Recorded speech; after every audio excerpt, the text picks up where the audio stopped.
আরে দূর, তুই আমার বর? এ কি, তুই তো একটা গুলুমুলু বাচ্চা। আচ্ছা, আপনি কি আমার জীবনে ঢোকার সাহস কিভাবে হলো আপনার? আমি আপনাকে বিয়ে করতে চাইনি, সেটা তো জানিয়েছিলাম ফোনে। চুপ, আমি তো নতুন বউ, আর এখন থেকে তোর অর্ধাঙ্গিনী। আগের সব কথা ভুলে যা। আপনি কি স্বপ্ন দেখছেন নাকি? আমি আপনাকে আমার স্ত্রী হিসেবে মানি না। আমার থেকে আপনি বয়সে অনেক বড়, আর আমি এই বিয়েতে রাজি ছিলাম না। স্বপ্ন না, বাস্তব। এখন থেকে আমি তোকে শাসন করব, আর সেটা খুব ভালোভাবেই করব, কারণ তোর বাবা আমাকে এই অধিকার দিয়েছে। তুই নাকি রাস্তায় বখাটেদের মতো ঘুরে বেড়াস আর টাকা নষ্ট করিস। দেখুন, একদম বাজে কথা বলবেন না। বাজে কথা না, এবার থেকে আমি তোর লাইফ কন্ট্রোল করব। যা ইচ্ছা তার হবে না, যা ইচ্ছা করবি তার হবে না। এখন থেকে আমি যা বলবো তাই করবি। আরিয়ান হতভম্ব হয়ে যায়। এই মেয়েটা কি আসলেই তার জীবন নিয়ন্ত্রণ করবে? সে ভয়ে ভয়ে বিছানায় গিয়ে শুয়ে পড়ল। তখন মেয়েটা ঠাস করে তার পাশে শুয়ে পড়ল। সে আর এই মেয়েটা এক হয়ে বিছানায় ঘুমাবে? এটা অসম্ভব। সে পিছনে ঘুরে মেয়েটার দিকে তাকিয়ে চুপসে গেল, কারণ তার ফর্সা মুখটা রেগে লাল হয়ে গিয়েছিল। আরিয়ান আবার মুখ ঘুরিয়ে শুয়ে রইল। এবার পরিচয়টা সেরে আসে। আরিয়ান রহমান দেশের বিশিষ্ট শিল্পপতি তৌফিক রহমানের একমাত্র আদরের ছেলে। বাবার বিশাল সম্পদের কারণে অবাধ জীবনযাপনও করেছেন। মদ, নেশা আর পার্টি তার নিত্যদিনের রুটিন। প্রথমে এগুলো স্বাভাবিকভাবে নিলেও তৌফিক রহমান লক্ষ্য করলেন তার ছেলে অভদ্রতা শুরু করেছে। পড়াশোনা বাদ দিয়ে রাস্তার ছেলেদের সাথে ঘুরে বেড়াচ্ছে। তখন তিনি ভীষণ চিন্তায় পড়ে গেলেন। এক পর্যায়ে তার ব্যবসায়িক পার্টনার আসিফ সাহেবের সাথে বিষয়টা নিয়ে আলোচনা করলে আসিফ সাহেব আরিয়ানকে বিয়ে দেওয়ার পরামর্শ দিলেন। তৌফিক রহমান তখন আসিফ সাহেবের মেয়েকেই নিজের ছেলের জন্য চাইলেন। আসিফ সাহেবও রাজি হয়ে গেলেন। তারপর তারা দুইজন মিলে আসিফ সাহেবের মেয়ে মেঘলাকে সবটা বোঝালেন। মেঘলা প্রথমে অমত করলেও বাবা আর তার প্রিয় তৌফিক আঙ্কেলের কথায় রাজি হয়। 2 দিন আগে তৌফিক রহমান রাতের বেলা নিজের ছেলের ফিরে আসার অপেক্ষা করছিলেন। রাত 2টার সময় আরিয়ান ফিরে আসলে তার বাবা বিরক্তিকর সুরে জিজ্ঞাসা করলেন, আরিয়ান, কোথায় ছিলে এতক্ষণ? রাত 2টা বাজে। আরে বাবা, একটু ফ্রেশ হাওয়া খেতে গিয়েছিলাম। ফ্রেশ হাওয়া? ক্লাবে গিয়ে মেয়েদের সঙ্গে ফুর্তি করা, গাড়ি রেসিং করা, এটাকে ফ্রেশ হাওয়া খাওয়া বলে? উফ বাবা, আমি তো তোমার একমাত্র ছেলে, যা খুশি করব। টাকার অভাব তো নেই। তুমিও না এখন কি রকম জানি হয়ে গেছো। জাস্ট চিল বাবা। ছেলের এমন কথা শুনে আরিয়ানের মা রিমা রহমান এগিয়ে এসে ছেলের গাড়ি কষিয়ে একটা থাপ্পড় দিয়ে বললেন, বেয়াদবের মতো কথা বলছিস কেন? তুই ভুলে গেছিস কার সাথে কথা বলছিস? আমরা চাই তুই একটা সুস্থ স্বাভাবিক জীবনযাপন করিস।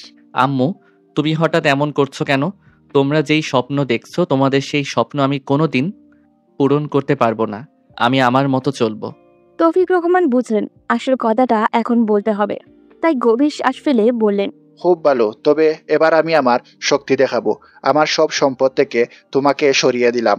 আমার আর একটা টাকাও তুমি ব্যবহার করতে পারবে না। ওহ বাবা, তুমি কি পাগল হয়ে গেছো? আমি তোমার একমাত্র ছেলে, তুমি আমাকে তোমার সম্পদ থেকে সরিয়ে দিচ্ছ? এর মানে কি? আমি যা বলেছি তাই হবে। তবে তোমার জীবন বদলানোর জন্য আমি একটা সিদ্ধান্ত নিয়েছি। তোমার সামনে 2টা পথ খোলা আছে।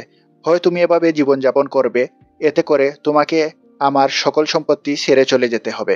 দ্বিতীয় পথ হচ্ছে তুমি আমার কথায় চলবে। আমি তোমার বিয়ে ঠিক করেছি। বিয়েটা করে ভালো মতো জীবন কাটাবে।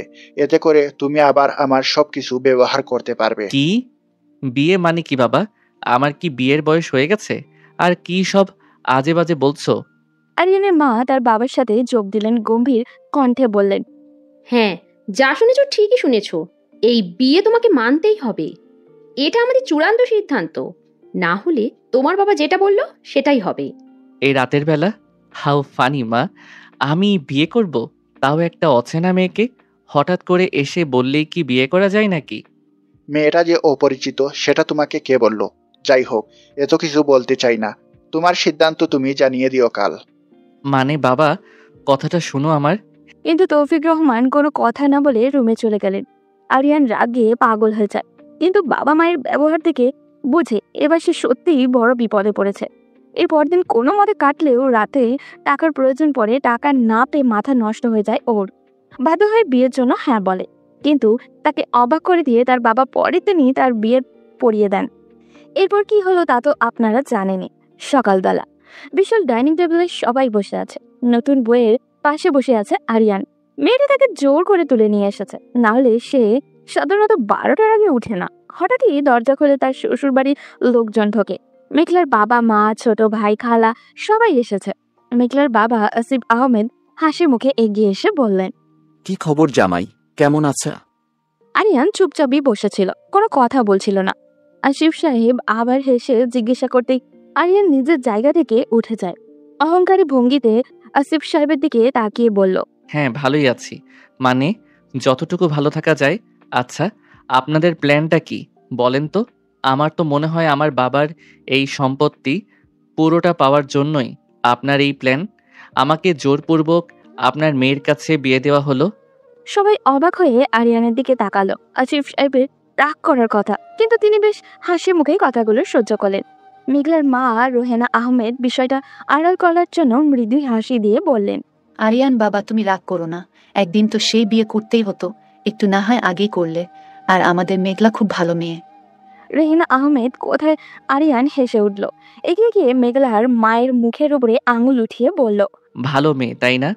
যদি এতই ভালো আপনাদের মেয়ে, তাহলে আমার কাছে জোর করে বিয়ে দিয়েছেন কেন? নিজের থেকে বয়সে ছোট একটা ছেলেকে বিয়ে করতে লজ্জা করলো না ওনার? আমি কি এই বিয়ে চেয়েছিলাম?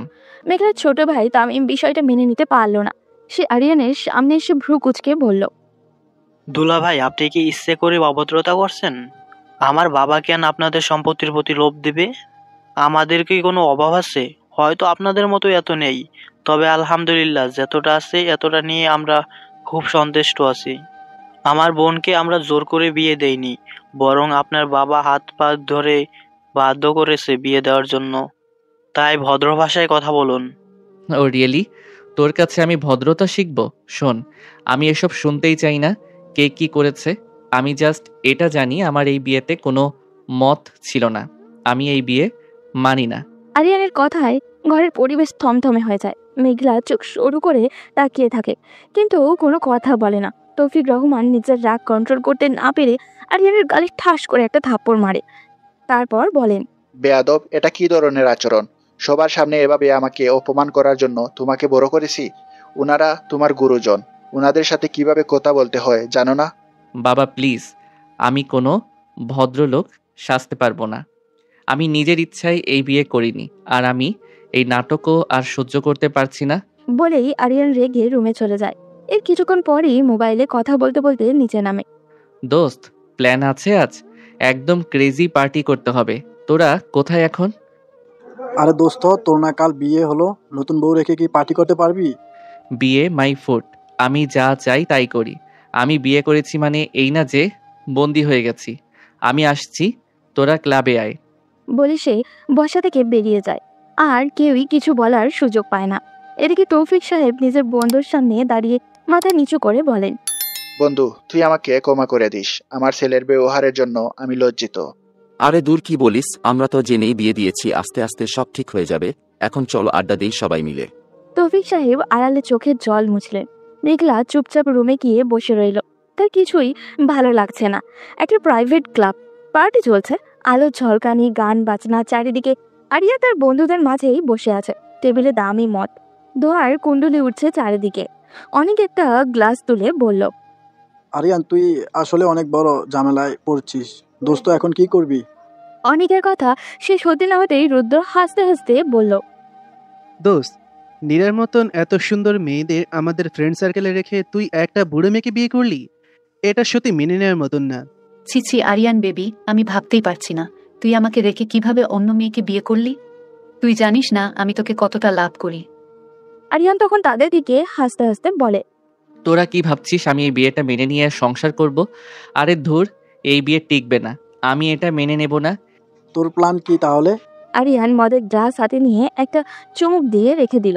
এরপর দুই হাত মাথায় চেপে ধরে বলল, এই বিয়ে নামক ঢংটা মেনে নিব না। যদি জোর করে মানতে বলে তাহলে ওই মেয়ের জীবন ধ্বংস করে ফেলবো। আরিয়ানের কথা শুনে ওর বন্ধুরা সবাই হো হো করে হেসে ওঠে। এরপর তারা একের পর এক ড্রিঙ্ক নিতে থাকে। আরিয়ান নেশার ঘরে ডুবে যায়। তার মাথা ঝিমঝিম করতে থাকে, চোখের সামনে সবকিছু কেমন জানি খোলা হয়ে যায়। রাত গভীর হয়। আরিয়ান পুরো মাথার অবস্থায় গাড়িতে উঠে বসে। হাতে মোবাইলটা বারবার বেজেই চলেছে। নেশার ঘরে ফোন রিসিভ করতেই একটা মেয়েলি কণ্ঠ শোনা গেল। আরিয়ান, তুমি কোথায়? এত রাত হলো, বাসায় আসবে না? আমি এরকমই বাইরে থাকি, এটা শুধু আজ না, অনেক আগে থেকেই। এখন আপনি কি আমার লাইফ কন্ট্রোল করবেন নাকি? চুপচাপ 20 মিনিটের মধ্যে বাসায় ফিরে আসো। বলেই মেঘলা ফোন কেটে দেয়। ওদিকে আরিয়ান গাড়ি চালু করে পুরো নেশার মধ্যে বাসার দিকে রওনা হয়। এদিকে মেঘলা এবং আরিয়ানের বাবা অপেক্ষা করতে থাকে। রাত প্রায় 3টা। বাড়ির সামনে গাড়ি এসে থামে। আরিয়ান নেশার ঘরে দুলতে দুলতে দরজায় বেল বাজায়। মেঘলা দরজা খুলে দেয়। আরিয়ান ঘরে ঢুকতে গিয়ে প্রায় পড়েই যাচ্ছিল। মেঘলা কোনো মতে সামলে নেয়। আরিয়ান ভেতরে ঢুকতেই দেখলো লিভিং রুমে তার বাবা মা বসে আছে, চোখে মুখে প্রচন্ড রাগ। আরিয়ানকে দেখে তার বাবা এগিয়ে এসে বললেন, এত রাতে নেশা করে কোথা থেকে আসছিস আরিয়ান? আহ বাবা, আবার তোমার জেরা শুরু হলো? ভালো লাগে না এসব। এবার আরিয়ানের মা রিমা রহমান ছেলের এমন কথায় বেশ রেগে গেলেন। অন্যদিকে একমাত্র ছেলের এমন অবস্থা দেখে কান্না করে দিয়েছেন প্রায়।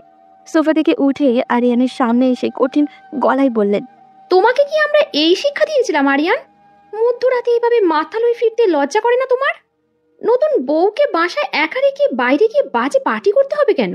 মায়ের কথা শুনে আরিয়ান তাচ্ছিল্যের সুরে বলল, ও, এখন থেকে কি তাহলে আমার লাইফ রোবটের মতো কাটাতে হবে? টাইমলি বাসায় ফিরো, বউয়ের খেয়াল রাখো, এসব ঢং আমি করতে পারবো না। তৌফিক রহমান এবার আরিয়ানের কথায় শুনে গর্জে উঠে বললেন, চুপ কর আরিয়ান। আজ তুমি তোমার শ্বশুর বাড়ির লোকদের সাথে যেই ব্যবহার করলে এবং এখন যে ব্যবহার করছো আমাদের সাথে, তাতে আমার মনে হচ্ছে ছোটবেলা থেকে আমরা তোমাকে ভুল শিক্ষা দিয়েছি। ওহ বাবা, এখন আমি অনেক টায়ার্ড। তোমরা এই সময় আমাকে শুদ্ধ বানানোর ট্রেনিং শুরু করেছো কেন? আরিয়ানের এমন খামখেয়ালি কথা শুনে রিমা রহমান ছেলের মাথায় হাত বুলিয়ে দিয়ে কান্না জড়িত কণ্ঠে বললেন, আর কত আমাদের ছোট করবি বাবা? এবার অন্তত ভালো পথে ফিরে আয়। মা, আমি খারাপটা কি করছি বলো তো? তোমরা যেভাবে আমার জীবন নিয়ে খেলছো সেভাবে করতে থাকলে আমার নিজেকে রোবট মনে হয়। রিমা, ছেড়ে দাও এই ছোট লোকটাকে, এভাবে মানুষ করতে পারবো না। ওর জন্য ওর মতোই হতে হবে। ও রিয়েলি? তাহলে আমিও একটা কথা স্পষ্ট করে দেই, এই বাড়ির কেউ আমাকে কন্ট্রোল করতে পারবে না। আমি যেমন খুশি তেমন চলবো। তোমাদের কথা মতো বিয়ে করেছি, শেষ। আর কিছু করতে বলবে না। মেঘলা এতক্ষণ চুপ করে দাঁড়িয়েছিল, এবার আর সহ্য করতে পারল না। ঠান্ডা চেহারায় আরিয়ানের দিকে এগিয়ে গেল। আরিয়ান, আমার সাথে রুমে চলো এখনই। ওহ ম্যাডাম, আপনি শুধু বাকি ছিলেন, এবার আপনিও যোগ হয়ে গেলেন। আমি বলছি রুমে চলো। আরিয়ান নেশার ঘোরে হেসেই যাচ্ছিল, কিন্তু হঠাৎ করেই মেঘলা তার কলার ধরে টেনে উপরে নিয়ে যেতে লাগলো। সবাই হতবাক। আরিয়ান ছটফট করতে লাগলো, কিন্তু মেঘলার শক্তি ছিল অবিশ্বাস্য। আরিয়ান নিজেকে ছাড়ানোর চেষ্টা করতে করতে বলল, এই কি করছেন আপনি? ছাড়ুন আমায়। তোকে শাসন করার দায়িত্ব বিয়ের দিনই তোর বাবা আমাকে দিয়েছিলেন, আর আজ আমি সেটা শুরু করব। বলে মেঘলা আরিয়ানকে রুমে নিয়ে দরজা বন্ধ করে দিল। আরিয়ান আগে ফুঁসছিল, কিন্তু কিছু বুঝে ওঠার আগেই মেঘলা আরিয়ানের কলার ধরে তাকে বিছানায় ফেলে দিল। দেখুন, আপনি কিন্তু বেশি করছেন। মেঘলা আরিয়ানের বুকের উপরে উঠে রেগে কাঁপতে লাগলো। আরিয়ান উঠে যেতে চাইলে মেঘলা ঠাস করে একটা থাপড় বসিয়ে দিল আরিয়ানের গালে। আরিয়ান গালে হাত দিতে চোখ বড় বড় করে বলল, এটা তো শুরু, মাত্র একটা থাপ্পড় দিয়েছি। তুই যা করেছিস তাতে আরো বেশি মারা উচিত। বলেই মেঘলা আবারও একটা চড় মারল আরিয়ানকে। আরিয়ানের মাথা ঘুরে গেল। সেইবার রেগে গর্জে উঠে বলল, আপনি আমাকে মারলেন? আপনি কি পাগল হয়ে গেছেন? এরকম অদ্ভুত ব্যবহার করছেন কেন? আজ থেকে আমি তোর বউ না, তোর শিক্ষক। তুই যা করছিস সেটা একদমই সহ্য করব না। গুরুজনদের সাথে কিভাবে ব্যবহার করতে হয় তুই জানিস না? আমি যেভাবে ইচ্ছা সেভাবে ব্যবহার করব, কিন্তু আপনি আমাকে মারার সাহস পেলেন কোথায়? আমি শুধু তোকে মারবো না, তোকে ঠিক করব। বলেই মেঘলা আরিয়ানকে টেনে তুলে দেওয়ালের সাথে চেপে ধরল। আরিয়ান এবার ভীষণ রেগে বলল, আহ, দ্যাটস ইট। আমি আর এখানে থাকছি না। আপনার কত বড় সাহস আমার সাথে এরকম ব্যবহার করেন? আমি এখনই বের হয়ে যাচ্ছি বাসা থেকে। চুপচাপ এখানে দাঁড়িয়ে থাক, তুই কোথাও যাবি না। বলেই মেঘলা দরজার সামনে আড়াল করে দাঁড়িয়ে পড়ল। আরিয়ান হতবাক হয়ে গেল। এই মেয়ে সত্যিই ভয়ঙ্কর। মেঘলা আরিয়ানকে লেবু জল খাইয়ে দিল। এরপর আরিয়ান কিছু বলতে যাবে তার আগেই মেঘলা ধমক দিয়ে ঘুমাতে বলল। রাত গভীর। মার খাওয়ার ধাক্কায় আরিয়ানে বেশ ক্লান্ত হয়ে গেছে। কিছুক্ষণ গর্জন করলেও শেষ পর্যন্ত বিছানায় ধপ করে পড়ে যায়। চোখের পাতা ভারী হয়ে আসে। শরীর যেন অবসর যাচ্ছে। অবশেষে সে ঘুমিয়ে পড়ে। ওদিকে ঘরের কোনায় দাঁড়িয়ে মেঘলা চুপচাপ তাকিয়ে থাকে। কঠিন মুখের আড়ালে তার চোখে এক রাশ কষ্ট। তার বুকের ভেতর মোচড় দিয়ে ওঠে। ধীরে ধীরে সে জানলার পাশে গিয়ে দাঁড়ায়। বাইরে রাতের আকাশ ঘন কালো। নিজের অজান্তেই চোখের কোণে জল চলে আসে। আকাশের দিকে তাকিয়ে বলে, আমি কি সত্যিই ঠিক কাজটা করছি? আমি কি পারবো এই ছেলেটাকে বদলাতে? বাবা মা আর আমার শ্বশুর মশাই এমন একটা দায়িত্ব আমাকে দিয়েছেন, যেটা পালন করতে গিয়ে আমি নিজেই হাঁপিয়ে উঠেছি। না, আমাকে পারতেই হবে। এইভাবে ভেঙে পড়লে চলবে না। বলে মেঘলা আস্তে আস্তে সে মেঝেতে বসে পড়ে। মাথা হেলিয়ে দেয় দেওয়ালের গায়ে। নিঃশব্দ কান্না ঝরে পড়ে তার গাল বেয়ে। এই অহংকারী বেপরোয়া ছেলেটাকে বদলানো কি সত্যি সম্ভব? সময় কেটে যায়, রাতও শেষ হয়।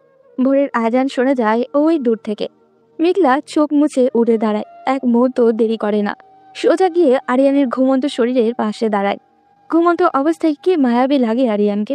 মেঘলা কিছুক্ষণ তাকিয়ে থাকে। এরপর নিজের অজান্তেই আরিয়ানের কপালে নিজের ঠোঁট জোড়া স্পর্শ করে। কালকে রাতে যে রাগের মাথায় থাপ্পড় দিয়েছিল সেটা ফর্সা গালে স্পষ্ট বোঝা যাচ্ছে। মেঘলা আলতো করে আরিয়ানের গালে ঠোঁট ছোঁয়, কিন্তু পরক্ষণেই মনে হয় তাকে কোমল হলে চলবে না। এই ঘাড়তারা ছেলেকে ভালো কথায় ঠিক করা যাবে না। আরিয়ান ঘুমিয়েছিল। হঠাৎ করেই একটা শক্তিশালী ধাক্কা অনুভব করে। ঘুম ঘুম চোখে বলে, কি করছেন? ঘুমাতে দিন। ইস, শখ কত! ওঠো, নামাজের সময় হয়ে গেছে। ও গড, এই মেয়ের নাটকের কি শেষ নেই? জানতো উঠে নামাজ পড়ে নিব। আরিয়ান আবারও ঘুরে বেরিয়ে শুয়ে পড়তে গেলে মেঘলা এক ছটকায় আরিয়ানের কম্বলের এক পাশ ধরে টেনে ফেলে দেয়। আরিয়ান এবার লাফ দিয়ে ওঠে আর বলে, এই আপনি কি পাগল?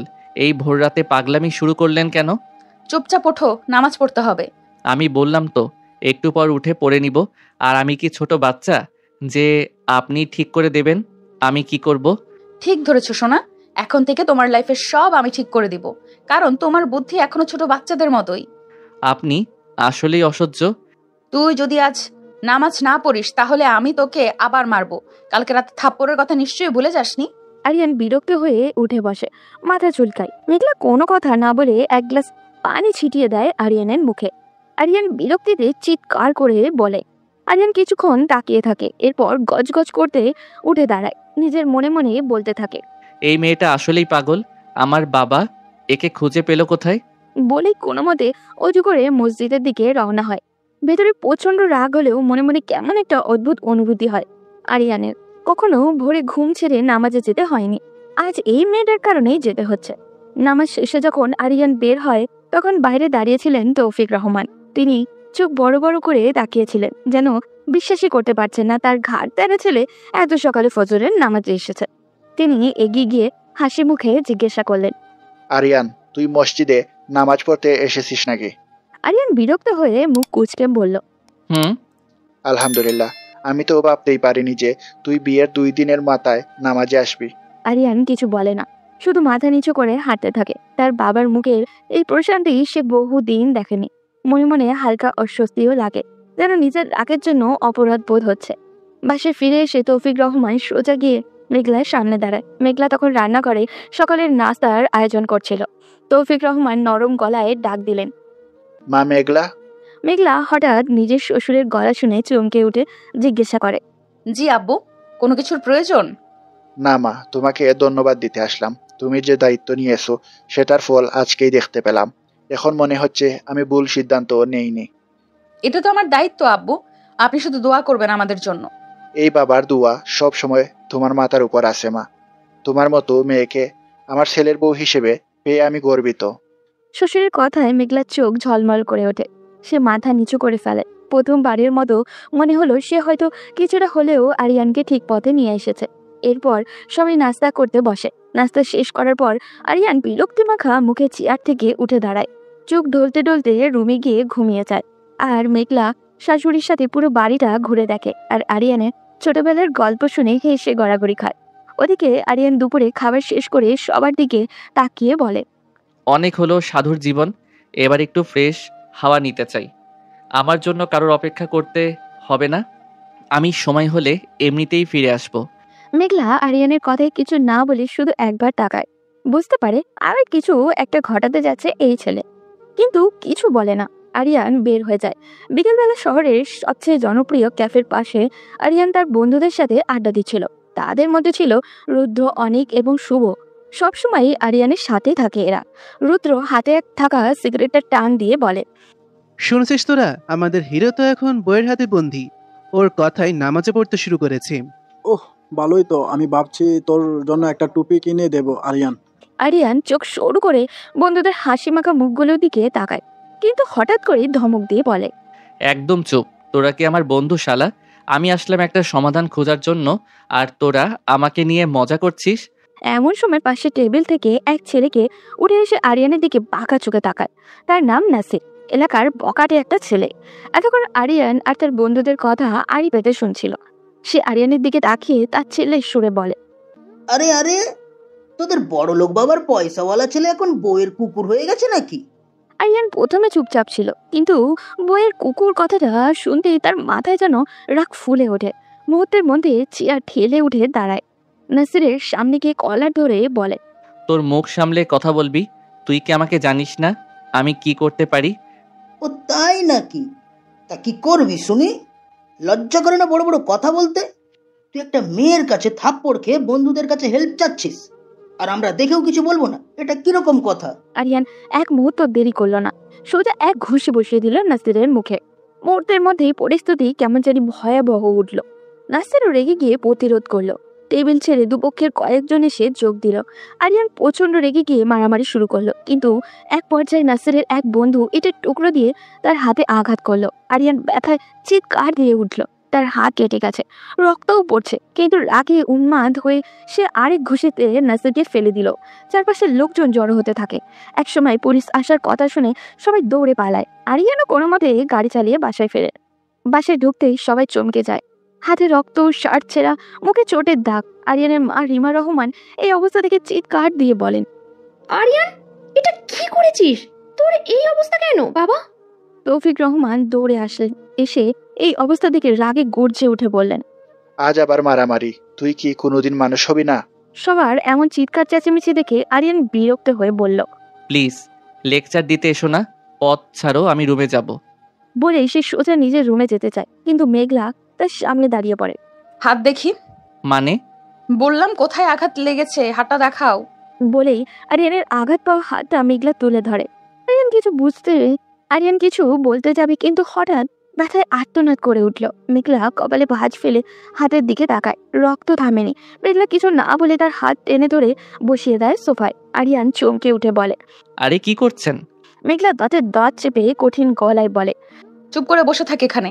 বলে সে ফার্স্ট এড বক্স নিয়ে আলতো করে ব্যান্ডেজ করতে শুরু করে, কিন্তু কাটা জায়গা পরিষ্কার করার জন্য ধরতেই আরিয়ান কেঁপে ওঠে। আস্তে করো, ভীষণ জ্বলছে। ধৈর্য ধরো, মারামারি করার সময় মনে ছিল না এটা? আরিয়ান চুপ হয়ে যায়। সবাই অবাক হয়ে দেখছে মেঘলার এই কঠোর শাসন, কিন্তু মেঘলা নির্বিকার ভাবে নিজের কাজ চালিয়ে যাচ্ছে। ব্যান্ডেজ শেষে আরিয়ানকে ধরে ধরে রুমে নিয়ে শুইয়ে দেয়। রাতে খাবারের সময় আরিয়ান এক হাতে খেতে পারছে না, বাম হাতে চামচ ধরতে গেলে সবই পড়ে যাচ্ছে। আরিয়ান রেগে খাবার ছেড়ে উঠে যায়। উফ, এই হাত দিয়ে খাওয়া সম্ভব না, আমি গেলাম। বলে আরিয়ান রুমে গিয়ে শুয়ে পড়ে। হঠাৎ করে মেঘলা হাতে একটা প্লেট নিয়ে তার পাশে এসে বসে। আরিয়ান অবাক হয়ে বলে, আপনি খাওয়া বাদ দিয়ে এখানে কেন? চুপচাপ উঠে হা কর, আমি খাইয়ে দিচ্ছি। মেঘলার কথায় আরিয়ান চোখ বড় বড় করে বলে, কি বলছেন এসব?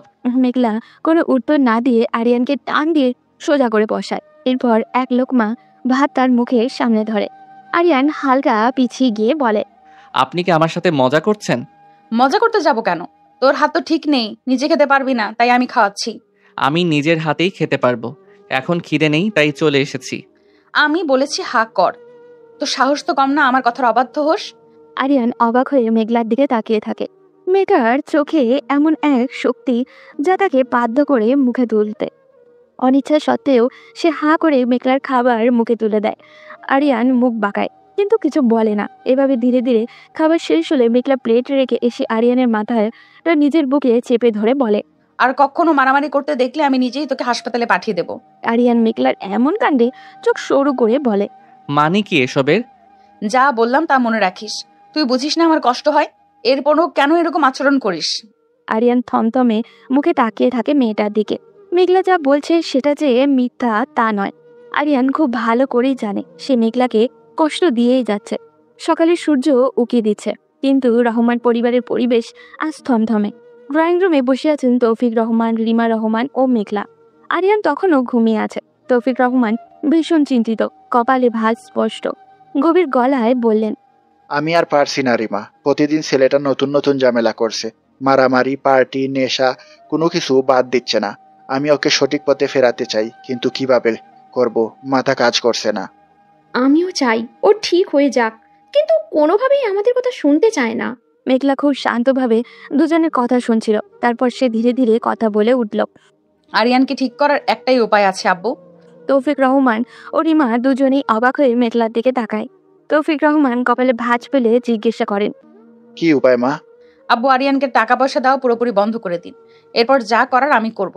এক মুহূর্তের জন্য ঘরে পিন পতন নীরবতা নেমে আসে। রিমা রহমান অবাক হয়ে বলেন, কি বলছো মা মেঘলা? হ্যাঁ আম্মু, আরিয়ানের ধারণা সে যা চাইবে ওর সব কিছু পাওয়া উচিত, এমন অহংকারী ভাবনা ওকে শেষ করে দিচ্ছে। তাই যতদিন না ও অফিসে গিয়ে নিজের কাজটা শুরু করবে ততদিন ওকে কোনো টাকা দিবেন না। কিন্তু মা, এতে যদি ও আরো রেগে যায়? করুক, রাগ করে যদি বাসা ছেড়ে বেরিয়ে যায় তবে ও নিজেই বুঝবে টাকা ছাড়া কেমন লাগে। এই মুহূর্তে ওকে একটা ধাক্কা দেওয়া দরকার, না হলে সারা জীবন ও এমনই থেকে যাবে। তৌফিক রহমান কিছুক্ষণ চুপ থেকে ভেবে দেখলেন। তার একটা দীর্ঘশ্বাস ছেড়ে বললেন, ঠিক আছে, তাহলে কাল থেকে আমি ওকে 1 টাকাও দেব না। আর মা মেঘলা, তুমি ওকে একটু দেখে রাখো, ও তোমার কথা শুনে। মেঘলা মাথা ঝুঁকিয়ে সম্মতি জানায়। 2-3 দিন আরিয়ান বাসায় থেকেছে, কারণ হাতে ব্যথা ছিল খুবই। কিন্তু আজ সে সুস্থ, তাই আবার বন্ধুদের সাথে পার্টিতে যেতে চায়। সে সোজা তার বাবার রুমে যায়, গিয়ে স্বাভাবিক ভঙ্গিতেই বলে, বাবা, আমার 50,000 টাকা লাগবে, একটু আর্জেন্ট বের হব আমি। তৌফিক রহমান গম্ভীর মুখে তাকিয়ে থাকেন আরিয়ানের দিকে। তারপর মাথা নাড়িয়ে বলেন, টাকা নেই। আরিয়ান প্রথমে বুঝতে পারে না, ব্রো কুচকে জিজ্ঞাসা করেন, মানে কি বলছো বাবা? মানে তুই আজ থেকে কোনো টাকা পাবি না। আরিয়ানের মাথা যেন বাজ পড়ে, চোখ বড় বড় করে বাবার দিকে তাকিয়ে বলে, কি বাবা, তুমি কি সিরিয়াস? অবশ্যই, যতদিন না তুমি অফিসে গিয়ে কাজ শুরু করবে ততদিন কোনো টাকা পাবে না। এইবার আরিয়ান পুরোপুরি রেগে আগুন হয়ে যায়, গর্জে উঠে বলে, এটা কি ধরনের ফালতু শর্ত? আমি কি কোনো ভিখারির মতো টাকা চাইতে আসছি? তোমাদের দেওয়া শর্তে বিয়ে করলাম বলে এখন কথায় কথায় শর্ত দেওয়া শুরু করেছো? হ্যাঁ, এখন থেকে এভাবেই শর্ত দিব।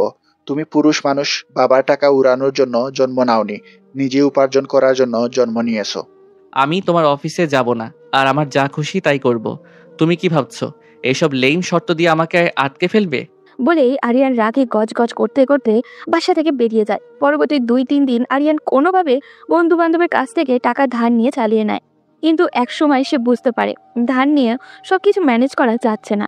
একদিন সকালে সে রুমে বসে ফোনে তার বন্ধু রুদ্রের সাথে কথা বলছিল। দোস্ত, তোরা আমাকে একটু টাকা পাঠাতে পারবি? দোস্ত, আমার হাতে এখন একদম খালি, তুই তোর বাবার কাছ থেকে নিচ্ছিস না কেন? আর বলিস না দোস্ত, আমার বাবা 1 টাকাও দিচ্ছে না, বলছে অফিসে গেলে টাকা দিবে। তাহলে তুই অফিসে যা, অফিসে গেলে তো টাকা পাবি। আমি কোনো অফিস টফিস করব না। তাহলে আমাদের আর কিছু বলিস না দোস্ত। বলে রুদ্র ফোন রেখে দেয়। আরিয়ান হতভম্ব হয়ে বসে থাকে। ধীরে ধীরে তার মাথাটা একটা বিষয় স্পষ্ট হয়ে আসে। পৃথিবীতে টাকা ছাড়া বেঁচে থাকা অসম্ভব, আর টাকা পেতে হলে তাকে অফিসে যেতেই হবে। পরদিন সকালে নাস্তার সময় আরিয়ান টেবিলে এক কোণায় বসেছিল। মুখে কোনো কথা নেই, চোখের নিচে ক্লান্তির ছাপ। তৌফিক রহমান নীরবেই খাচ্ছিলেন, আর মেঘলা ঠান্ডা চোখে আরিয়ানের প্রতিক্রিয়া দেখছিল। অবশেষে কিছুক্ষণ পর আরিয়ান নিজেই মুখ খুলল, ধীর কণ্ঠে বলল, বাবা। আরিয়ান ডাকে তৌফিক রহমান মুখ তুলে তাকালেন। আরিয়ান একটু ইতস্তত করে বলল, বাবা, আমি আজ থেকে অফিসে যাব সিদ্ধান্ত নিয়েছি। এক মুহূর্তের জন্য সবাই চুপ। তারপর রিমা রহমান খুশিতে চোখ বড় বড় করে ফেললেন। তৌফিক রহমান মুখে হাসি লুকিয়ে রেখে মাথা ঝাঁকান, আরও গম্ভীর কণ্ঠে বলেন, খুব ভালো, সকাল 9টায় রেডি দেখো। মেঘলা এক পাশে বসে চুপচাপ দেখছিল সবকিছু, তার ঠোঁটের কোণেও অল্প হাসি। অবশেষে তার পরিকল্পনা কাজে এসেছে। সকাল 9টা, রহমান গ্রুপ অফ ইন্ডাস্ট্রির মেইন অফিসে আজ প্রথম দিন এসেছে আরিয়ান। কিন্তু মুখে ভাব একদমই বিরক্তিকর। কোট টাই পরে বাবার কেবিনে ঢুকলো সে। হাই তুলে বলল, বাবা, আমি এখানে বসে কি করব? কি করবি মানে? অফিসের নিয়ম কানুন বুঝবি, ফাইল পড়বি, মিটিং এ বসবি। উফ, কি বিরক্তিকর একটা জীবন। এরপর সে সোজা চলে যায় তার জন্য নির্ধারণ করা কেবিনে। এভাবে কিছুক্ষণ কাজ করার পর দুপুরে বিরতিতে সে একটু রেস্ট নেওয়ার জন্য সোফায় গা এলিয়ে দিল। হঠাৎই মেঘলা ফোন দিল। কি ব্যাপার মশাই, আপনি অফিসের বস মানুষ, কেমন লাগছে প্রথম দিনের অফিস? খুব বাজে লাগছে। এইসব কাজকর্ম আমার জন্য না, বুঝলেন? বুঝলাম, কিন্তু এখন থেকে এটাই তোমার জীবন, মানিয়ে নিতে হবে বেবি। আরিয়ান বিরক্তি হয়ে ফোন রেখে দিল, কিন্তু ও বুঝতে পারল অল্প অল্প করে তার লাইফ চেঞ্জ হতে শুরু করেছে। এইভাবে এক সপ্তাহ কেটে গেছে। প্রতিদিন সকাল 9টায় অফিসে যেতে হচ্ছে, সারাদিন কাজ করতে হচ্ছে। ধীরে ধীরে তার শরীর ক্লান্তও হয়ে যাচ্ছে। ঠিক এই সময় এক সন্ধ্যায় তার পুরনো বন্ধু বান্ধবীর সাথে দেখা হয়ে গেল। এক অভিজাত রেস্টুরেন্টের সামনে দাঁড়িয়ে আছে আরিয়ান। হঠাৎই রুদ্র, অনিক আর আরো কয়েকজন বন্ধু হেসে এসে এগিয়ে এলো। রুদ্র হাসতে হাসতে বলল, আরে আরিয়ান, এটা কি তুই ভাই? তোকে তো একদম স্যুটটাই পরা বাবুদের মতো মনে হচ্ছে। বলেই সবাই হো হো করে চোখ গেল। তোরা ঠিক কি বলতে চাইছিস? বলতে চাইছি, তুই কি সত্যি বদলে গেছিস? পার্টি, মজা, নেশা সব ছেড়ে দিয়ে একটা বোরিং বিজনেসম্যান হয়েছিস? না মানে এই অফিস খেলা তোদের জন্য না দোস্ত, চল আজ একটু মজা করি। কিন্তু পুরোনো জীবনে হাতছানি সে উপেক্ষা করতে পারল না। বন্ধুরা একের পর এক কথা বলে ওকে রাজি করালো। আরিয়ান আবেশে নিঃশ্বাসের বাস ছেড়ে বলল, আচ্ছা ঠিক আছে, চল। এরপর তারা সবাই চলে গেল এক নাইট ক্লাবে। নাইট ক্লাবে ঝলমলে আলো, উচ্চ শব্দে বাজতে থাকা মিউজিক, হাতে একের পর এক ড্রিঙ্ক। আরিয়ান আবারও আগের মতো ফুর্তি করা শুরু করলো। বন্ধুরা তাকে উস্কে দিচ্ছে। কিছুক্ষণ পর এক আকর্ষণীয় মেয়ে এসে ওর পাশে বসলো। এরপর হালকা হাসি দিয়ে বলল, হাই, আমি লিজা। তুমি নিশ্চয়ই আরিয়ান। আমি আরিয়ান, কিন্তু তুমিও আমার নাম জানলে কি করে লিজা? উফ, কিছু বলো না তুমি। তুমি হলে এখানকার ক্রাশ বয়, তোমাকে চিনবো না? ও রিয়েলি বেবি? কথা বলতে বলতে ওরা একসঙ্গে ডান্স ফ্লোরে চলে গেল আর ধীরে ধীরে সব সীমা অতিক্রম করলো।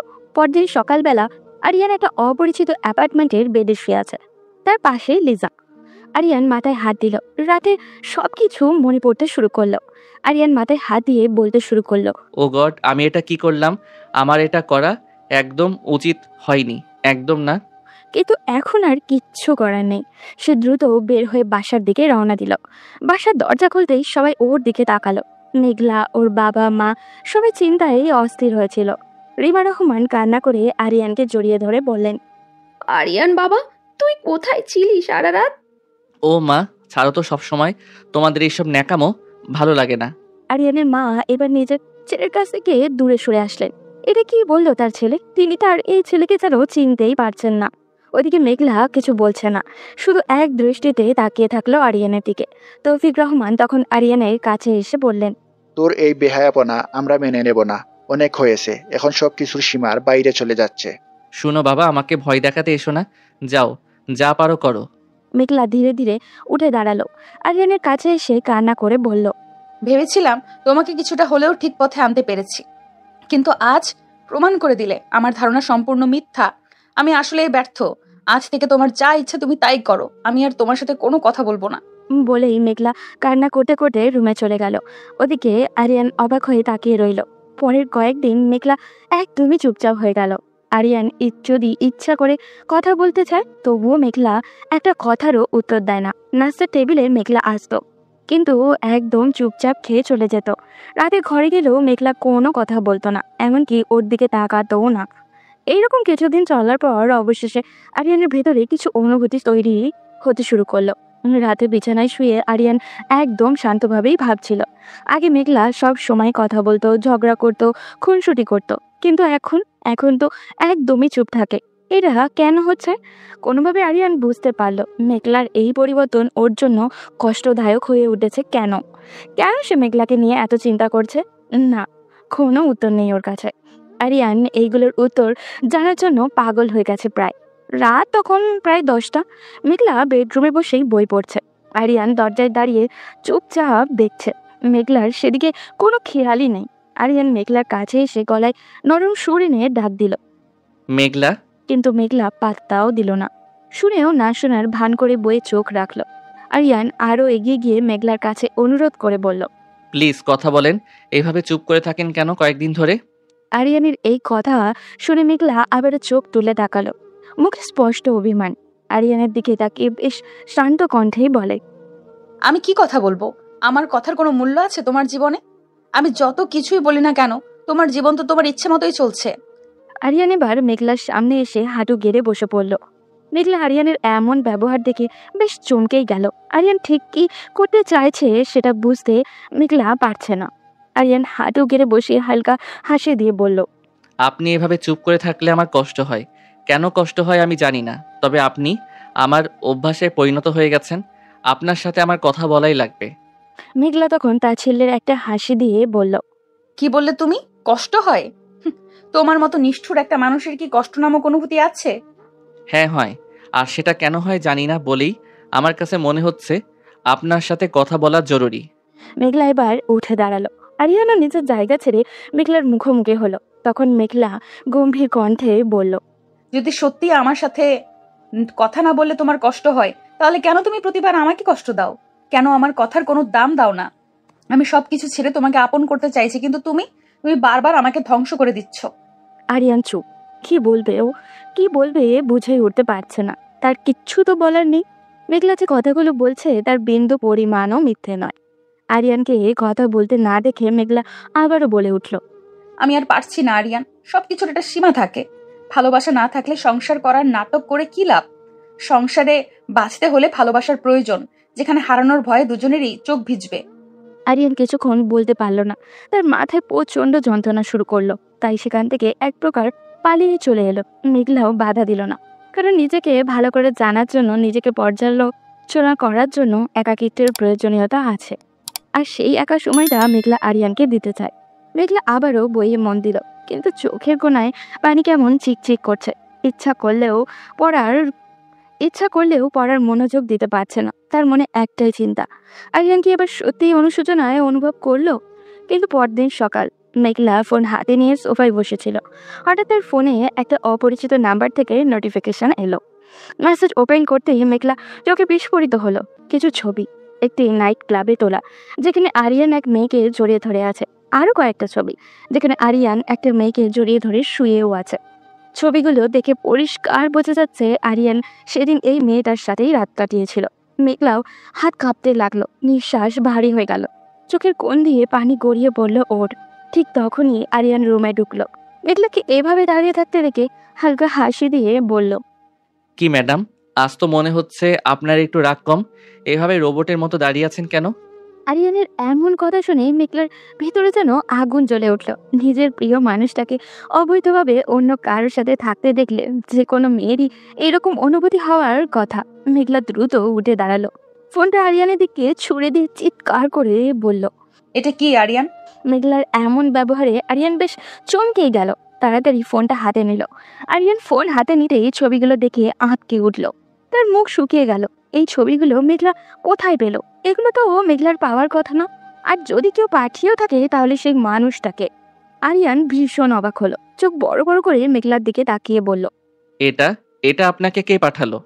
মেঘলার চোখ দিয়ে তখন বৃষ্টি শুরু হয়েছে।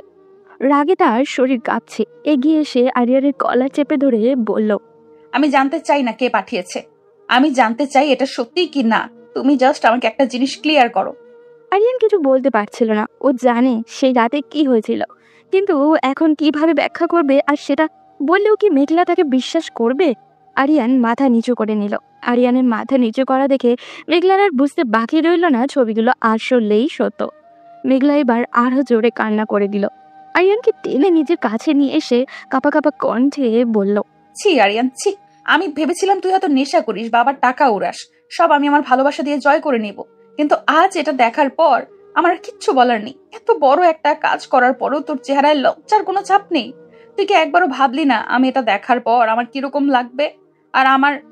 আর তোর ফিল হবেই বা কি করে? তুই তো আমাকে ভালোই বাসিস না। আরিয়ান কিছু বলছে না, চুপচাপ দাঁড়িয়ে আছে। মেঘলা কান্না করতে করতে মাটিতে বসে পড়ল। আরিয়ান ভীষণ খারাপ লাগতে শুরু করলো। সে মেঘলার কাছে গিয়ে মেঘলার কাঁধে হাত দিয়ে বলল, মেঘলা প্লিজ আমার কথা শুনুন। মেঘলা ধাক্কা দিয়ে আরিয়ানকে সরিয়ে দিয়ে উঠে আরিয়ানের গালে ঠাস করে একটা থাপড় মারল। আরিয়ান গালে হাত দিয়ে দাঁড়িয়ে আছে। মেঘলা গর্জে উঠে বলল, তোর সাহস কি করে হলো আমাকে টাচ করার? আমি আজ পর্যন্ত কোনো ছেলের কথা মাথায়ও আনিনি। আমারও তো এই বিয়েতে মত ছিল না, কিন্তু বাবা মায়ের কথা মেনে নিয়ে সংসার শুরু করেছিলাম, তোকে ভালোবাসতে শুরু করেছিলাম। কিন্তু তুই দিনের পর দিন আমাকে না জানিয়ে অন্য মেয়েদের সাথে। ছি। দেখুন, আমার পুরো কথাটা শুনুন। আমি ইচ্ছা করে এই কাজ করিনি। আমি নেশার মধ্যে ছিলাম, কি করেছি আমি নিজেও জানি না। বাহ, কি সুন্দর কথা। আপনি নেশার ঘরে ছিলেন, তাই একটা মেয়েকে নিয়ে বেডে চলে গেছেন। তা আপনাকে কে বাধ্য করেছিল নেশা করার জন্য? দেখুন, আমি ডিপ্রেশন থেকে বের হওয়ার জন্য ড্রিঙ্কস করি। আপনি আর বাবা যেভাবে আমাকে সব বিষয়ে জোর করেন, সেটা আমার পক্ষে মেনে নেওয়া অসম্ভব। আমার নিজের ইচ্ছার কি কোনো দাম নেই? আপনাদের ধারণা আমাকে জোর করলেই ভালো হয়ে যাব? বাহ, এখন নিজের অন্যায়ের জন্য তুই আমাকেই দোষারোপ করছিস। ঠিক আছে, আমি চলে যাব, আর জোর করব না কোনো কিছুতে। তুই তোর মতো থাক। আরিয়ান কিছু বলতে যাবে, তখনই মেঘলা ওর সামনে থেকে চলে গেল। তার চোখে অভিমানের ছাপ স্পষ্ট। মেঘলা রেগে নিজের কাপড় গুছিয়ে কিছুক্ষণ পরেই ফিরে আসলো আরিয়ানের এখানে। নিজের জায়গায় স্থির দাঁড়িয়ে আছে। মেঘলা লাগেজ নিয়ে এসে আরিয়ানকে শক্ত গলায় বলল, এই মিথ্যা সম্পর্ক আমি আর টেনে নিতে পারবো না মিস্টার আরিয়ান। আজ থেকে আপনি আপনার মতো থাকুন, আমি চললাম। আপনি কি সত্যিই চলে যাবেন? দেখুন, বিষয়টা আমরা কথা বলে সমাধান করতে পারতাম। কথা বলে ঠিক করা যেত যদি বিষয়টা শুধু আমাদের মধ্যে সীমাবদ্ধ থাকতো, কিন্তু তোমার চরিত্র এতটাই উত্তম যে সেটা এখন অন্য মেয়েদের জন্য ভয়ঙ্কর হয়ে উঠেছে। তাই আমি আর এক মুহূর্ত এই বাড়িতে থাকতে চাই না। ভালো থেকো। বলে এক মুহূর্ত দেরি না করে সে দরজা খুলে বেরিয়ে গেল। আরিয়ান বাকরুদ্ধ হয়ে গেছে। কথা বলার শক্তিটাও যেন ওর কাছে আজ নেই, তাই চুপচাপ বসে রইল। দেখতে দেখতে সন্ধ্যা পেরিয়ে রাত গভীর হলো। মেঘলা নিজের বাসায় এসে দরজা বন্ধ করেই বসেছিল। বাসায় আসার পর থেকেই চোখের পানি আর কোণে বাদ মানেনি। মেঘলা শুয়ে শুয়ে ভাবতে থাকে, আমি কি ভুল করলাম, নাকি ওকে শুধরে দেওয়ার চেষ্টাই ভুল ছিল? ও কি জানে এই অল্প দিনে আমি ওর এই তেরামো স্বভাবটাকে কতটা ভালোবেসে ফেলেছি? এমন আমি থাকবো কি করে ওকে ছাড়া? ওদিকে আরিয়ান নিজের ঘরে দাঁড়িয়ে জানলার বাইরে তাকিয়েছিল। তার মনের ভেতর কেমন জানি একটা শূন্যতা তৈরি হয়েছে। মেঘলা চলে যাওয়ার পর পুরো বাসাটা কেমন যেন ফাঁকা লাগছে। আরিয়ান নিজের মনের সাথে যুদ্ধ করে বারবার হেরে যাচ্ছে। সে তো এই বিয়েটাই মানে না। তাহলে তাহলে কেন তার এত কষ্ট হচ্ছে? সে চোখ বন্ধ করে নিজেকে প্রশ্ন করে, আমি কি সত্যি এতটা খারাপ? উত্তর হয়তো হ্যাঁ, আসলে। কিন্তু আরিয়ান সেটা ফিল করতে পারল না। সিগারেটের প্যাকেটে হাতে নিল, কিন্তু লাইটার জ্বালানোর আগেই থমকে গেল। চোখের সামনে মেঘলার রাগী ফেসটা ভেসে উঠল। পুরোটা রাত নির্ঘুম দাঁড়িয়ে কাটালো। সকাল 9টা। আরিয়ানের বাবা তৌফিক সাহেব হঠাৎই অসুস্থ হয়ে পড়ে। তাকে দ্রুত হাসপাতালে নিয়ে যাওয়া হয়। আরিয়ান তার বাবাকে নিয়ে উদ্বিগ্ন হয়ে হাসপাতালের করিডোরেই হাঁটছিল। হাসপাতালের ডাক্তার জানান তৌফিক সাহেবের হার্টের সমস্যার কারণে তিনি অচেতন হয়ে পড়েছেন। আরিয়ান একদমই শান্ত থাকতে পারছে না। দুশ্চিন্তায় তার চোখের পানি চলে আসে। বেশ কিছুক্ষণ পর তৌফিক সাহেব জ্ঞান ফিরলে আরিয়ান তার বাবার পাশে বসে গম্ভীরভাবে বলে, বাবা, তুমি ঠিক হয়ে যাবে, কোনো চিন্তা করো না। তৌফিক সাহেব একটা দীর্ঘ সময় শ্বাস ফেললে হালকা কণ্ঠে ডেকে উঠে বললেন, আরিয়ান। হ্যাঁ বাবা, বলো, তুমি ঠিক আছো তো? কষ্ট হচ্ছে কোথাও? হ্যাঁ বাবা, আমি ঠিক আছি। আমাকে নিয়ে চিন্তা করতে হবে না। আমি আর কয়েকদিন বাঁচবো। আমি তোমাকে কিছু বলতে চাই। আরিয়ান চোখে পানি নিয়ে বাবার হাত ধরে বলে। আরিয়ান অবাক হয়ে তার বাবা তৌফিক সাহেবের দিকে তাকায়। আজ বাবার চোখে মুখে অদ্ভুত একটা কষ্টের ছাপ তার চোখে পড়েছে। হয়তো আগে কখনো বাবাকে এত গভীর মনোযোগ দিয়ে দেখেনি, নাহলে অনেক আগেই দেখতে পেত। তৌফিক সাহেব আস্তে আস্তে বলতে শুরু করলেন, আরিয়ান, তুমি মেঘলাকে নিয়ে আসো। ও তোমার জন্য ভালো ছিল। তুমি হয়তো ওর রাগী চেহারাটার বাইরে থেকে দেখেছো। মূলত আমি ওকে বলেছিলাম তোমাকে একটু শাসনে রাখতে। খুব ভালো মেয়ে। কত বিয়ের প্রস্তাব এসেছিল ওর জন্য, কিন্তু সব সেরে আমার আর ওর বাবার কথায় চোখ বন্ধ করে তোমাকে না দেখেই বিয়েতে রাজি হয়েছে। আরিয়ান অবাক হয়ে যায়, তার বাবার দিকে তাকায়, কিন্তু মনের মধ্যে এক অজানা বাধা অনুভব করে। হয়তো নিজের অহংকারটাও ও এখনো ছাড়তে পারছে না। বাবা, আমি ওনাকে যেতে বলিনি। উনি নিজের ইচ্ছায় গিয়েছেন, আমি কেন ওনাকে ফিরিয়ে আনবো? তুমি বুঝবে না বাবা। একটা সংসারে রাগ অভিমান হতেই পারে, তাই বলে দুপক্ষেই রাগ নিয়ে বসে থাকলে চলবে না। আর ভুলটা তোমারই। তোমার বন্ধুদের সাথে সম্পর্ক নিয়ে আমি কোনোদিন কোনো কথা বলিনি। তারা তোমাকে ফ্রি ব্যাংকের মতো ব্যবহার করেছে। ওদের কাছে গিয়ে টাকা দিচ্ছ, তাদের নিয়ে ঘুরছো, নিজের ভবিষ্যৎ ধ্বংস করছো। এটা ঠিক না। কিন্তু বাবা, আমি তাদেরকে ছাড়া কিছু করতে পারি না। তোমার বন্ধুদেরকে তুমি একটু দেখো, ওরা তোমাকে ব্যবহার করছে। আচ্ছা, মানলাম তোমার কথা, তবে তুমি আমার একটা কথা রাখো। তুমি জাস্ট কিছুদিনের জন্য ওদের সাথে টাকা খরচ করা বন্ধ করে দাও। আর তাদের কাছে বলো যে তুমি এখন সমস্যায় পড়েছো, একটু সময়ের জন্য তাদের সাহায্য চাও। এরপর যদি ওরা তোমার পাশে থাকে, আমি কথা দিলাম আর কোনোদিন তোমাকে কিছু বলবো না। আরিয়ান এবার কিছুটা থমকে যায়। বাবার কথাগুলো তার কাছে কেন জানি বেশ চিন্তার মনে হচ্ছে। সে কি একবার চেষ্টা করে দেখবে? দেখতে তো ক্ষতি নেই। আর ওই মেয়েটার সাথে রাত কাটানোর কথা তো তার বন্ধুরা আর ওই মেয়েটা ছাড়া আর কেউই জানে না। তাহলে এই খবরটা মেঘলার কাছে দিলটাকে। সব মিলিয়ে আরিয়ান সিদ্ধান্ত নিল তার বাবার কথাই রাখবে। আরিয়ান তার বাবা তৌফিক সাহেবের কথা অনুসারে তার বন্ধুদের কাছে সাহায্য চায়। প্রথম দিকে কিছু বন্ধু তাকে সাহায্য করতে চায়, কিন্তু 3-4 দিন পর তারাও আরিয়ানকে এড়িয়ে যেতে শুরু করে। কিন্তু এই বন্ধুদের সে দিনের পর দিন লাখ লাখ টাকা দিয়েছে। একদিন রাতে আরিয়ান তার বন্ধুদের সঙ্গে আড্ডা দিতে গিয়ে তার মন খারাপ করার অভিনয় করে, যেটা দেখে তারা হাসতে থাকে। রুদ্র একটু খোঁচা দেওয়ার জন্যই বলে, তো আরিয়ান, এখনকার ড্রিঙ্কের টাকাও দিতে পারছি না। তুই না বলতি তোর বাবার টাকার সমুদ্র কোনোদিনও শুকাবে না, তাহলে আজ কেন এই হাল হলো তোর? দেখো দোস্ত, আমি তো বললাম এখন একটু ফ্যামিলি প্রবলেম চলছে। বাবা আমাকে প্রায় প্রতিদিনই বাসা থেকে বের করে দিতে চাইছে। তোদের আমি কত হেল্প করলাম, তোরা এই কয়েকটা দিন আমাকে হেল্প করতে পারছিস না? দেখ আরিয়ান, তুই আমাদের বন্ধু ছিলি না, আমাদের কাছে একটা ভরসা ছিলি তুই, যার ভরসায় আমরা পার্টি করে বেড়াতাম। আর আমার ধারণা তোর বাবাও কোনোদিন তোকে তোর বাসায় ঢুকতে দেবে না, কারণ তখন আমাদের টাকার কি হবে। তাই এখন যার যা নিজেদের রাস্তায় চলাটাই মনে হয় ভালো হবে। আরিয়ান হাঁ হয়ে শুধু তার বন্ধুদের কথাই শুনছিল। অনেকক্ষণ আরিয়ানের সামনে একটা মদের গ্লাস নাচাতে নাচাতে সেটা একটা চুমুক দিয়ে বলে, তুই আমাদের বন্ধু ছিলি না, তুই কেবল টাকা ছিলি। ঠিক এই গ্লাসটার মতো, যাতে আমরা চুমুক দিয়ে ফিল্দি নিতাম। এই গ্লাসে মদ না থাকলেও যেমন গ্লাসটার কোনো মূল্য নেই, ঠিক সেরকম তোর কাছে টাকা না থাকলে তোর সাথে আমাদের কোনো বন্ধুত্বই নেই। আরিয়ান শকড হয়ে যায়, পুরোপুরি ভেঙে পড়ে। আজ আস্তে আস্তে তার ভুলগুলো সে বুঝতে পারছে। এইরকম বন্ধুদের জন্যই কি সে তার বাবা মায়ের সাথে খারাপ ব্যবহার করত? এই কি তার সেই বন্ধুগুলো? আরিয়ান চুপচাপ ক্লাব থেকে বের হয়ে রাস্তা দিয়ে হাঁটতে হাঁটতে ভাবে, আমি আসলেই ভুল করেছি। সবসময় আমি শুধু নিজের ইচ্ছা মতো চলেছি, ওদের চালাকিটা আমি ধরতেই পারিনি।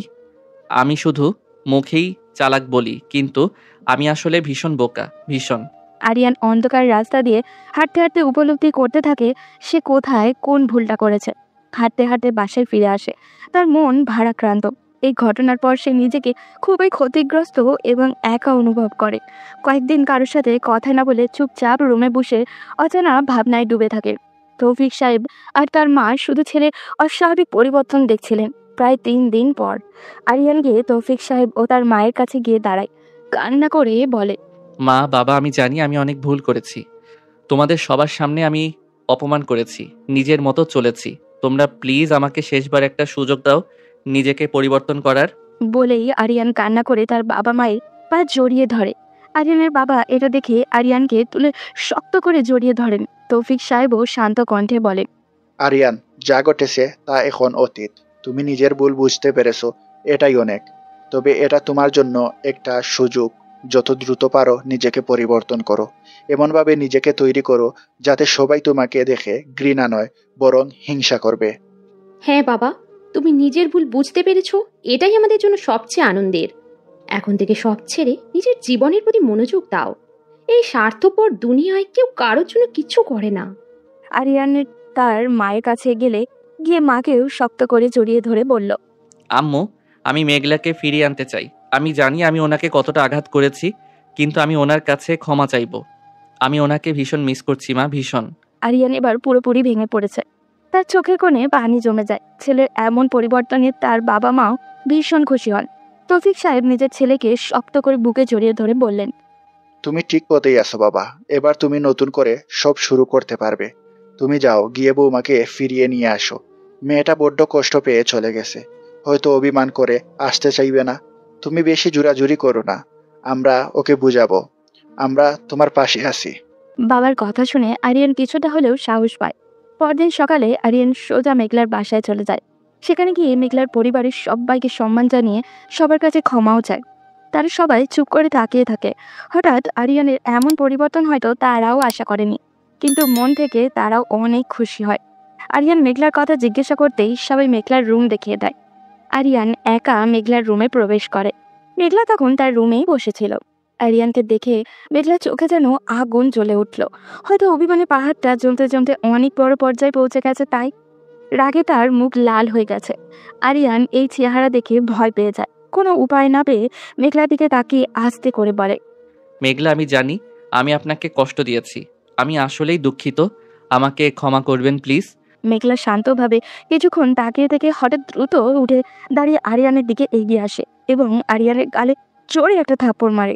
কণ্ঠে আকাশ সমান অভিমান নিয়ে বলে, তুমি কিভাবে আমাকে এভাবে ফেলে রাখতে পারলে আরিয়ান? আমি তো বিশ্বাস করেছিলাম তুমি বদলাবে, তুমি আমাকে নিতে আসবে, কিন্তু তুমি আবার ভুল করেছো। দিনের পর দিন আমি এখানে মৃত্যুর সমান যন্ত্রণা অনুভব করেছি, কিন্তু তুমি আমাকে নিতে আসোনি।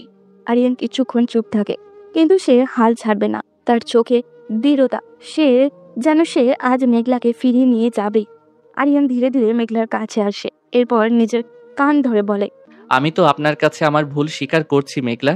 আমি জানি আপনার রাগ অস্বাভাবিক নয়, কিন্তু আমাকে একটা সুযোগ দিন প্লিজ। আমি কথা দিচ্ছি সব ছেড়ে দিব। অতীতের সব ভুলে গিয়ে আমাদের সম্পর্কটা ঠিক করব। অনেক দেরি হয়ে গেছে আরিয়ান, তোমার কথাগুলো এখন আমার কাছে মিথ্যা সান্ত্বনা মনে হচ্ছে। প্লিজ তুমি এখানে দাঁড়িয়ে থেকে তোমার সময় নষ্ট করো না। মেঘলা প্লিজ এরকম করবেন না। আমি আপনাকে বলতে পারিনি হয়তো, কিন্তু আমি এই কয়েকদিনে খুব ভালো করে উপলব্ধি করেছি আমি আপনাকে ঠিক কতটা ভালোবেসে ফেলেছি। প্লিজ ফিরে চলুন আমার সাথে। কিন্তু মেঘলার তাতে কোনো মন গলে না। মেঘলাও ভীষণ কঠোর। একটা কথা বলে ফেলে আরিয়ানকে, তুমি সত্যি যদি আমাকে ভালোবাসো তাহলে আজ এই মুহূর্তে এখান থেকে চলে যাবে এবং আমায় কথা দিবে এখান থেকে ভালো পথে চলবে। কিন্তু মেঘলা, আমার কথাটা শুনুন। যা বললাম সেটাই, এখন এখান থেকে চলে যাও। বলেই মেঘলা দ্রুত পায়ে রুম ত্যাগ করে। হয়তো আরিয়ানের থেকে নিজের চোখের জল লুকানোর প্রচেষ্টা করছে। এদিকে আরিয়ান সেখানেই দাঁড়িয়ে থাকে। তার মন বলছে মেঘলা ফিরে আসবে, তবে তাকে আরও একটু সময় দিতে হবে। আরিয়ান এক নিঃশ্বাসে কথাগুলো ভাবতে থাকে এবং সিদ্ধান্তও নেয়। তার কাজ দিয়ে মেঘলার বিশ্বাস আর ভালোবাসা আবারও জয় করবে। আরিয়ান হতাশ মুখে বাড়ি ফিরে আসলে তার বাবা তাকে ঘিরে ধরেন। কি ব্যাপার আরিয়ান, মেঘলা আসেনি? না বাবা, উনি আমাকে ফিরিয়ে দিয়েছে। চিন্তা করো না বাবা, মেয়েটা তো অনেক কষ্ট পেয়েছে, তাই হয়তো অভিমান করেছে। তোমার কাছে আমাদের অনেক প্রত্যাশা, আর আমরা বিশ্বাস করি তুমি এবার সঠিক পথে চলবে। যদি তুমি সবকিছু ঠিক করে নাও তাহলে আমি কথা দিচ্ছি মেঘলাকে আবার এই বাড়িতে ফিরিয়ে আনবো। আরিয়ান মাথা নিচু করে থাকে। তার চোখে আজ ভীষণ হতাশা। কষ্ট চাপা রেখে বলে, মা, আমি ওনার কাছে ক্ষমা চেয়েছি, কিন্তু উনি আমার কথাটাও শুনতে চাননি। আমি কি এতটাই দোষী মা? তুমি দোষী না নির্দোষ সেটা দেখার সময় এখন নয় আরিয়ান। অতীতের সব ভুলে যাও। তুমি যদি সৎ ইচ্ছা নিয়ে এগিয়ে যাও তাহলে সবকিছু ঠিক হয়ে যাবে। আরিয়ান এবার দৃঢ়ভাবে নিজেকে পরিবর্তন করা শুরু করে দেয়। বেশ কিছুদিন ধরে নিজের মধ্যে পরিবর্তন আনতে চেষ্টা করছে। তার বাবা তাকে অফিস সামলানোর দায়িত্ব দিয়েছেন, আর সে এখন বুঝতে শুরু করেছে তার অতীতের ভুলগুলো। কেটে গেছিল একটা মাস। একদিন অফিস থেকে ফিরে সে বাসায় ঢোকে। আরিয়ান অবাক হয়ে যায়। বাসার পরিবেশ পুরোপুরি বদলে গেছে। আরিয়ান সিঁড়ি বেয়ে উপরে ওঠে। তার রুমের দিকে যেতেই দেখে পুরো রুম সাজানো। দেয়ালে সুন্দর ডেকোরেশন, বিছানায় নতুন শীট আর বালিশ, টেবিলের ওপরেও ফুলের ছড়াছড়ি। বাসার সবাই বেশ আনন্দিত। এবার মায়ের মুখেও কেমন জানি হাসি। আরিয়ানকে দেখে তার মা হাসি মুখে বলে, আরিয়ান, তুমি এসে গেছো? হ্যাঁ, এই তো আসলাম। কিন্তু বাড়িতে এটা কি হচ্ছে মা? সবকিছু এত পরিবর্তন। রুমে গেলেই বুঝতে পারবে। মায়ের কথায় আরিয়ান তখন রুমের ভিতরে ঢুকে। এতক্ষণ দরজার দিকে থাকায় লক্ষ্য করেনি। মেঘলা শান্তভাবে বিছানায় বসে আছে, তার মুখেও মিষ্টি হাসি। এটা দেখে আরিয়ান চমকে ওঠে। তার চোখের সামনে মেঘলার উপস্থিতি। আরিয়ান দৌড়ে মেঘলার কাছে গিয়ে বলে, মেঘলা, আপনি এখানে কিভাবে? মেঘলা হালকা হাসি দিয়ে উঠে দাঁড়িয়ে আরিয়ানের কাছাকাছি এগিয়ে আসে। কিছু সময় চুপচাপ আরিয়ানকে পর্যবেক্ষণ করে মৃদু হাসি দিয়ে বলে, আমি ফিরে এসেছি আরিয়ান। তোমার পরিবর্তন থেকে নিজেকে আটকে রাখতে পারিনি। আমার জন্য আমার পিচ্চি বড়টা এতটা দায়িত্বশীল হয়ে গেছে, এটা দেখার পরও কি আমি বসে থাকবো? আরিয়ান অবাক হয়ে মেঘলার দিকে তাকায়, যেন সে বিশ্বাসই করতে পারছে না। আপনি আসবেন আমাকে একবারও বললেন না? আমি আজকেও আপনাকে কত কল করলাম, কিন্তু আপনি কেটে দিলেন। আমি তো আশা ছেড়ে দিয়েছিলাম প্রায়। মেঘলা মৃদু হাসি দিয়ে সামনে এগিয়ে আসে আর আরিয়ানের হাত জড়িয়ে ধরে বলে, আমি জানতাম তুমি সঠিক পথে ফিরে আসবে আরিয়ান। আমার ভালোবাসা মিথ্যে নয়, আমার চেষ্টা বৃথা যায়নি। আরিয়ান শান্ত হয়ে গভীরভাবে মেঘলার দিকে তাকিয়ে থাকে। সে বুঝতে পারে এই দীর্ঘ সময়ের মধ্যে মেঘলা শুধু তাকেই ভালোবাসে, তাকে সঠিক পথে ফিরিয়ে আনার জন্যই অপেক্ষা করেছে। আরিয়ান মনে মনে বলে, আমি আপনাকে আর কখনো হারাতে চাই না মেঘলা, কখনোই না। এখন পুরো বাসায় এক অদ্ভুত শান্তি বিরাজ করছে। আরিয়ান তার পরিবর্তনে তো জীবনের দিকে পা বাড়াতে শুরু করেছে, কিন্তু সেই সাথে সে জানে যে মেঘলার প্রতি তার দায়িত্ব অনেক বেশি বেড়ে গেছে। সবাই মিলে একসাথে খাওয়া দাওয়াও করে। বাড়িতে যেন আজ উৎসব শুরু হয়ে গেছে। রাতে আরিয়ান আর মেঘলা একে অপরকে জড়িয়ে ধরে বারান্দায় দাঁড়িয়ে আছে। মেঘলা এই অবস্থায় মিষ্টি একটা হাসি দিয়ে বলে, জানো আরিয়ান, তুমি যদি আর একটু আগে সব ছেড়ে দিতে পারতে, তাহলে এতদিনে আমরা অনেক কিছুই ভিন্নভাবে দেখতে পারতাম। আমাদের সম্পর্কটা এতদিনে পূর্ণতা পেয়ে যেত। হ্যাঁ, ভুলটা আমারই। আমার ভুলগুলো শুধরে নিতে কিছুটা সময় লেগেছে, কিন্তু এখন তো আর কোনো বাধা নেই। আমরা কি অসমাপ্ত কাজটা সমাপ্ত করতে পারি না? তা পারি, কিন্তু আমি সেটা করব না। কেন? আপনি কি চান না আমাদের সম্পর্কটা পূর্ণতা পাক? মতলব কি পিচ্ছি? মনে হচ্ছে যেন আর নিজেকে সামলাতে পারছো না। মেঘলার কথায় আরিয়ান কিছুটা লজ্জা পেয়ে যায়, কিন্তু পরেক্ষণই মেঘলাকে নিচের কোলে তুলে নিয়ে রুমে নিয়ে যেতে যেতে বলে, অনেক হয়েছে দূরত্ব। আজ থেকে আমাদের মাঝে আর কোনো দূরত্ব থাকবে না। কি করছো আরিয়ান? ছাড়ো আমাকে। ছাড়ার জন্য ধরেছি নাকি? এতদিন যখন বলেছেন আমি নিজের ইচ্ছায় চলি, আজ না হয় শেষবারের মতো আমি আমার ইচ্ছা মতো কাজ করি। ও তাই নাকি? তাহলে শুরু করো, আমিও দেখি আমার পিচ্চি বরের জোর কতটুকু। রাত গভীর হয়ে আসে। আরিয়ান ও মেঘলা একে অপরের সাথে মিশে যায়। পূর্ণতা পায় একটি সম্পর্ক। তাদের সম্পর্ক এই নতুন অধ্যায়ে অমর হয়ে উঠুক, এই প্রত্যাশা রেখে আজকের গল্প এখানেই শেষ করছি।